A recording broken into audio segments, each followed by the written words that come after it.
दोस्तों स्वागत है आप सभी का आपके अपने YouTube चैनल इंग्लिशानियत पर। और आज की इस वीडियो में हम डिस्कस करने वाले हैं विलियम ब्लेक के द्वारा लिखी गई एक बहुत ही फेमस और बहुत ही खूबसूरत सी पोएम जिसका टाइटल है नर्सेज सॉन्ग। बहुत कुछ जानेंगे इस पोएम के बारे में, अपने ऑथर या फिर अपने पोएट विलियम ब्लेक के बारे में। लेकिन उससे पहले अगर अभी तक आपने इस चैनल को सब्सक्राइब नहीं किया है और आप इस चैनल पर नए हैं तो प्लीज़ चैनल को सब्सक्राइब कर दें, अपने दोस्तों के साथ इस वीडियो को ज़रूर शेयर कर दें। तो चलिए बिना किसी देरी के शुरू करते हैं आज का अपना वीडियो और सबसे पहले बात कर लेते हैं विलियम ब्लेक के बारे में।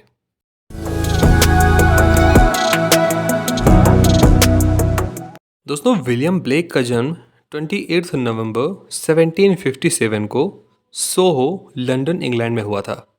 इनके फादर का नाम जेम्स और इनकी मदर का नाम कैथरीन ब्लेक था। इन्होंने रॉयल एकेडमी ऑफ आर्ट्स से अपनी एजुकेशन ली थी, पढ़ाई की थी।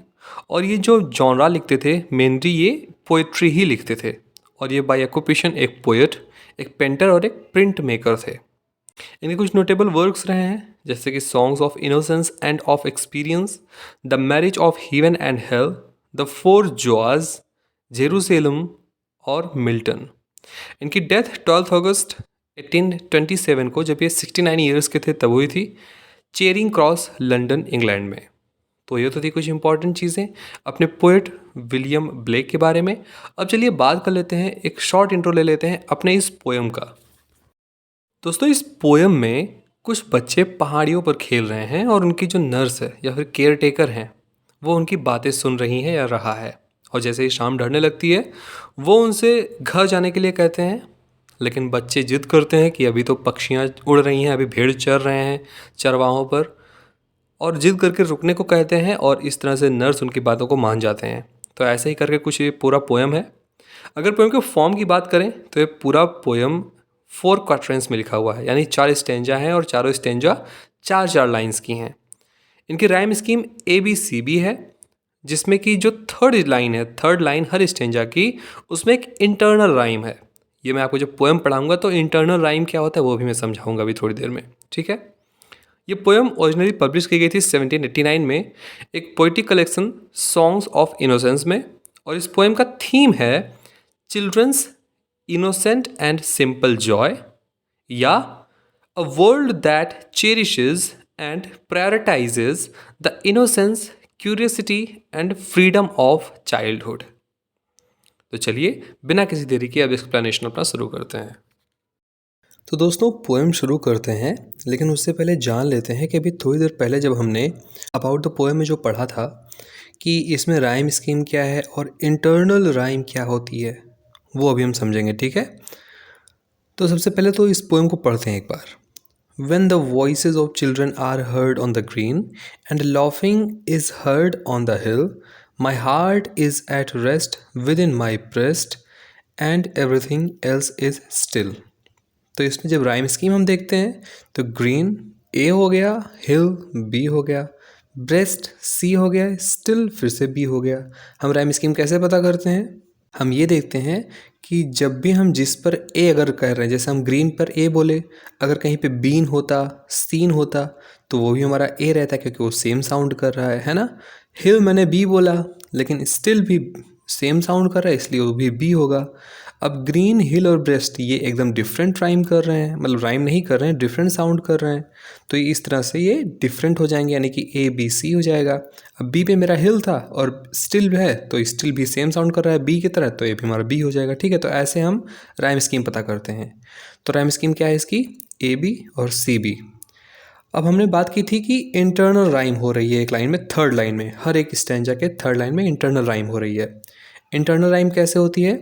हम पढ़ते हैं पहले, my heart is at rest with in my breast. यहाँ पर रेस्ट और ब्रेस्ट ये दोनों सेम साउंड कर रहे हैं, सेम राइम कर रहे हैं, है ना। तो जब भी किसी एक लाइन में दो सेम साउंड करने वाले वर्ड्स इस तरह से राइम करते हैं तो वहाँ पर इंटरनल राइम होता है, ठीक है। अब बात करते हैं पोएम की। तो विलियम ब्लेक लिखते हैं, when the voices of children are heard on the green, जब भी बच्चों के खेलने की आवाज़ें इस हरे भरे मैदानों में गूंजती हैं, जब इस हरे भरे मैदानों पर सुनाई पड़ती हैं, यहाँ पर स्पीकर कह रहा है, and laughing is heard on the हिल, और पहाड़ियों पर जब इन बच्चों के खेलते हुए हंसने की आवाज़ें गूंजती हैं, सुनाई पड़ती हैं। My heart is at rest, तो मेरा जो हृदय है वो एकदम आनंद करता है, एकदम से आराम में आ जाता है।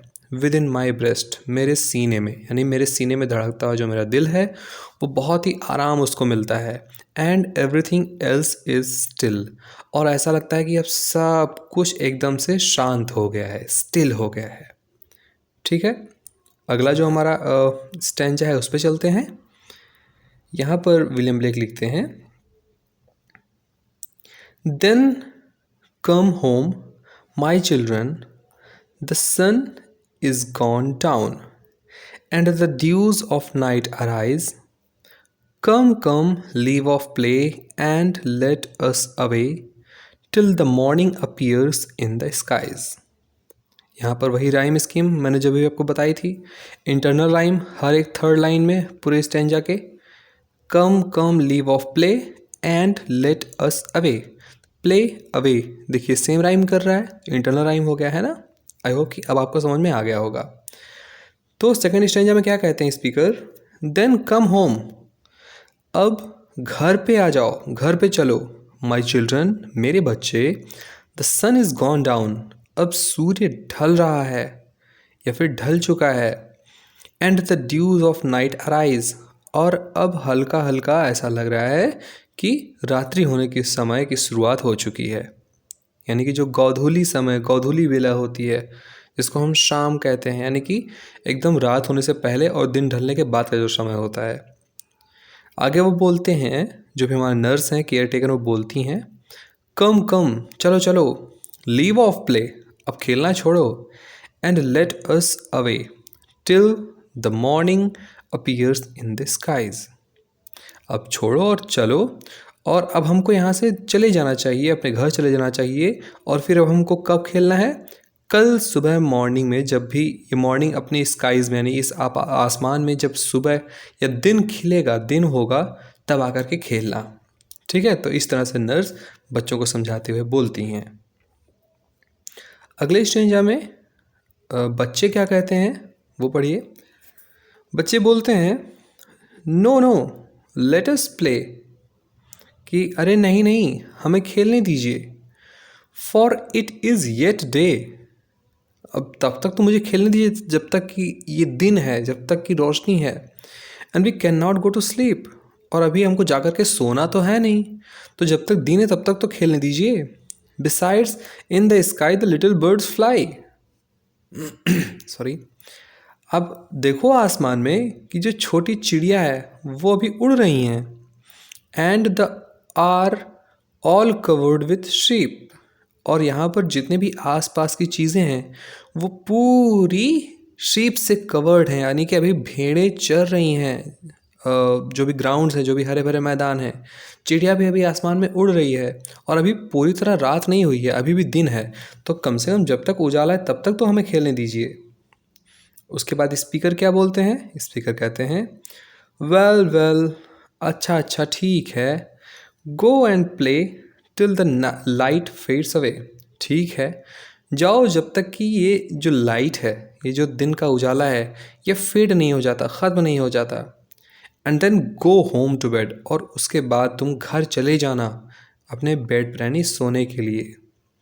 The little ones leaped and shouted and laughed and all the hills echoes, तो जो लिटिल वंस थे, यानी जो बच्चे थे, लीप्ड, उछलने लगे खुशी के मारे, एंड शाउटेड, और जोर जोर से चिल्लाने लगे, एंड लाफ्ड, और खूब ठहाके मार के हंसने लगे, एंड, और ऑल द हिल्स एकोड, और इस प्रकार से पूरी पहाड़ी पर फिर से इन बच्चों की हंसने की, चिल्लाने की आवाज़ जो है वो गूंजने लगी।